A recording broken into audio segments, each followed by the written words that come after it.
মাত্র ৩৫ দিনের মধ্যে তৃতীয়বার বন্যার কবলে পড়ল সিলেট। দ্বিতীয় দফার বন্যায় ৭ লক্ষাধিক মানুষ এখনও পানিবন্দী। এরই মাঝে অবিরাম বৃষ্টি ও উজান থেকে নেমে আসা ঢলে নতুন করে বন্যা দেখা দিয়েছে সিলেট জেলার ৩টি উপজেলায়। বেড়েছে সুরমা, কুশিয়ারা সহ বিভিন্ন নদ নদীর পানি।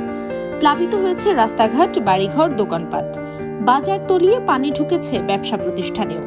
ভারতের মেঘালয়ের চেরিপুঞ্জিতে বৃষ্টি ও সিলেটের বৃষ্টিপাতের কারণে দ্রুতগতিতে বাড়ছে নদ নদীর পানি। সিলেট আবহাওয়া অধিদপ্তর জানায়, সোমবার সকাল ৬টা থেকে সন্ধ্যা ৬টা পর্যন্ত ১২ ঘন্টায় সিলেটে বৃষ্টিপাত হয়েছে ১৫.৪ মিলিমিটার। বিকেলের পর থেকে বৃষ্টিপাতের পরিমাণ বেড়েছে।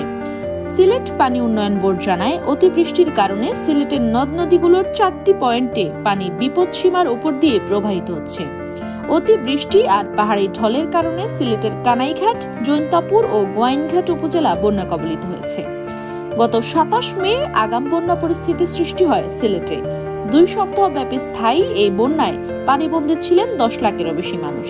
প্রথম বন্যার পানি পুরোপুরি নামার আগেই ১৫ই জুন থেকে ফের বন্যা হয় সিলেটে।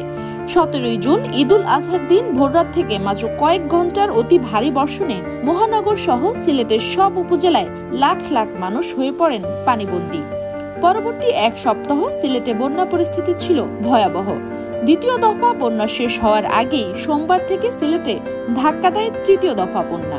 তৃতীয় দফা বন্যায় সিলেট মহানগরে নতুন করে বন্যা দেখা না দিলেও সদর উপজেলাতে ৩৫টি গ্রামে পুনরায় বন্যা দেখা দিয়েছে।